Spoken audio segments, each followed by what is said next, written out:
Hi! ഇത് ഞാനാണ് നിങ്ങളുടെ ഹരിത. അപ്പോൾ ഇന്ന് ഞാൻ ഉണ്ടാക്കാൻ പോണത് ഒരു പുതിയ പലഹാരമാണ് കേട്ടോ.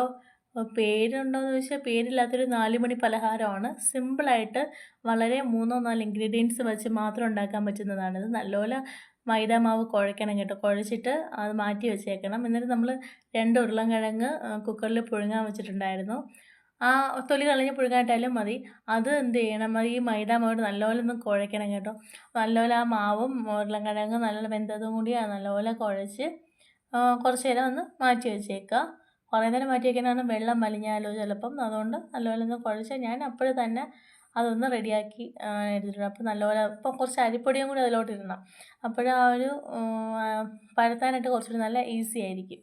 അത് നല്ലതുപോലെ എന്ത് ചെയ്യണം, ഇത് പരത്തണം. നല്ലപോലെ പരത്തിയിട്ട് നമുക്കൊരു നൈഫ് വെച്ചിട്ട് അതിനെ കീറണം. നൈഫ് വെച്ചിട്ട് നമുക്കിപ്പോൾ ട്രയാങ്കിൾ ഷേപ്പാണോ, ഏത് ഷേപ്പ്സ് റെക്റ്റാങ്കിളാണോ, ഏത് ഷേപ്പ് നമുക്ക്. എനിക്കങ്ങനെ ഷേപ്പൊന്നുമായിട്ട് ഞാൻ കീറില്ല. പല ഷേപ്പിൽ തന്നെ ഒരു ആണ് ഞാൻ ഉണ്ടാക്കിയേക്കുന്നത്. കണ്ടില്ലേ, അത് നല്ലപോലെ ചപ്പാത്തി പരത്തുന്ന കണക്ക് പരത്തിയിട്ട് അത് നല്ലപോലെ കീറി പിച്ചാത്തി വെച്ച് നൈഫ് വെച്ചിട്ട് കീറിയിട്ട് നല്ലപോലെ അത് കീറിയെടുക്കണം. കീറി പീസായിട്ട് നമുക്കൊരു പാത്രത്തിലേക്ക് എടുത്ത് വച്ചേക്കാം. കണ്ടോ, നല്ലപോലെ അത് ഇളകി വരും കേട്ടോ. നല്ലപോലെ അരിപ്പൊടിയും കൂടി ഇടുമ്പോൾ നല്ലൊരു ക്രിസ്പിനെസ്സുമാണ്. അപ്പം നല്ലപോലെ അത് ഇളകി വരികയും ചെയ്യും. എന്താ എൻ്റെ ഒരു കണ്ടുപിടുത്തം തന്നെയാണ് ഇത് 4 മണി പലഹാരം എന്ന് പറയുന്ന ഒരു സാധനം. ഇത് അപ്പോൾ നല്ലാണ്ട് ഞാൻ 2 പാത്രത്തിലായിട്ട് അതെല്ലാം ഒട്ടുന്നില്ല കേട്ടോ. ഒട്ടാതെ തന്നെ ഇങ്ങനെ വെച്ചിട്ടുണ്ട്. നമ്മളൊരു ചീനിച്ചട്ടി എടുത്തിട്ട് അതിലേക്ക് ഞാനിവിടെ ഉപയോഗിച്ചേക്കുന്നത് സൂര്യ എണ്ണയാണ് കേട്ടോ. ഇത് ഗോൾഡ് വിന്നറിൻ്റെ ഓയിലാണ് ഉപയോഗിച്ചേക്കുന്നത്. അതാകുമ്പോൾ ഫാറ്റ് ഫ്രീ ആണല്ലോ. വെളിച്ചെണ്ണയ്ക്ക് ഇപ്പോൾ എന്തായാലും വെളിച്ചെണ്ണയൊക്കെ മേടിച്ച് ഉപയോഗിക്കാൻ പറ്റും, ഭയങ്കര റേറ്റ് അല്ലേ. അപ്പോൾ നമുക്ക് സൂര്യ എണ്ണ യൂസ് ചെയ്യാം. അപ്പോൾ അതിൽ നല്ലപോലെ ചൂടാകുമ്പോൾ നമ്മൾ ടെസ്റ്റ് ചെയ്ത് നോക്കും, അത് ചൂടായോ എന്ന് നോക്കിയിട്ട് നമുക്ക് ഈ ചെയ്ത് വെച്ചേക്കുന്നതെല്ലാം അതിലോട്ട് ഇട്ടിട്ട് നല്ലപോലെ മൂപ്പിച്ചെടുക്കണം. ഒരുപാടങ്ങ് മൂക്കണ്ട. മൂക്കുമ്പോൾ നല്ല നമ്മൾ ചിപ്സൊക്കെ കഴിക്കുന്നതിനെല്ലാം കടുമുട കറുമുറായിരിക്കും. നല്ലപോലെ അതൊന്ന് ഉള്ളു വേഗമെന്ന് വെച്ചാൽ ഒരു പൊള്ളയാണല്ലോ, ഉള്ളിലൊന്നും ഇല്ലല്ലോ. അപ്പം അത് പെട്ടെന്ന് തന്നെ നമുക്കത് കുക്കായി കിട്ടും കേട്ടോ. നല്ല ക്രിസ്പിയാണ്. പക്ഷേ നല്ലപോലെ അത് പൊള്ളിച്ച് നല്ല ക്രിസ്പിയാണ്. കുറച്ച് ചൂടോടെ കഴിക്കാനായിട്ടോ ഇതിൻ്റെ ടേസ്റ്റ്. ചായയുടെ ചൂടോടുകൂടി നമുക്ക് ഒരു 4 മണി ഒന്നുമില്ലെങ്കിൽ ഇപ്പോൾ ഇത് ജസ്റ്റ് ഒന്ന് ഉണ്ടാക്കി നമുക്ക് കഴിക്കാം. നല്ലതാണ്, നല്ല ടേസ്റ്റിയാണ്. കുട്ടികൾക്കൊക്കെ ഇഷ്ടപ്പെടും. അവർക്ക് ഈ ലേസും അതൊക്കെ കൊടുക്കുന്നതിനെക്കാട്ടിലും ഇത് നമുക്കൊന്ന് ട്രൈ ചെയ്ത് നോക്കാം. നല്ല ചൂടോടെ കഴിക്കാനായിട്ടാണ് കേട്ടോ ടേസ്റ്റ്. പിന്നെ ഇച്ചിരി സോസും കൂടി ഉണ്ടെങ്കിൽ പിന്നെ പറയുകയും വേണ്ട, നല്ല ടേസ്റ്റാണ് അല്ലേ. പിന്നെ ചീനിച്ചട്ടിയിൽ കുറച്ചെടുത്ത് വറുത്ത് ഞാനൊരു കണ്ണാപ്പയിൽ വറുത്ത് കോരുന്നുണ്ട്.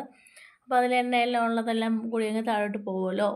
അപ്പോൾ നല്ലപോലെ അപ്പോഴപ്പോഴും ഞാൻ പാത്രം കഴുകിച്ചില്ലെങ്കിൽ പിന്നെ അത് ഭയങ്കര ജോലിയാണ്. ഒരു കുന്ന് പാത്രം പിന്നെ കാണും.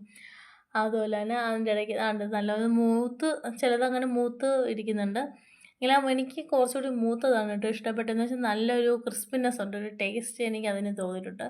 സോസും കൂടി ഉണ്ടെങ്കിൽ പൊളിയാണ് ടേസ്റ്റ്. പിന്നെ നമുക്കല്ലാതെയും ചായയുടെ വെറുതെ ഇങ്ങനെ കഴിക്കാൻ ഒക്കെ തോന്നും.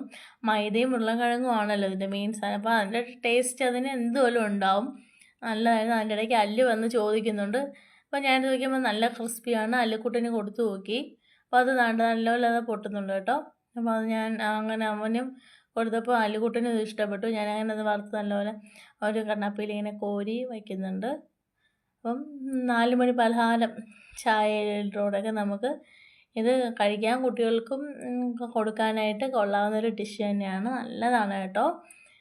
നല്ല രുചിയാണ് ഇതിനുണ്ടാക്കാൻ. എല്ലാവരും ഒന്ന് ട്രൈ ചെയ്ത് നോക്കണേ. മഴയത്തൊക്കെ ഇപ്പോൾ ചായയും ഇതൊക്കെ കൊണ്ട് കഴിക്കാനായിട്ടിരിക്കാൻ നല്ലൊരു പ്രത്യേക ഒരു വൈബാണ്.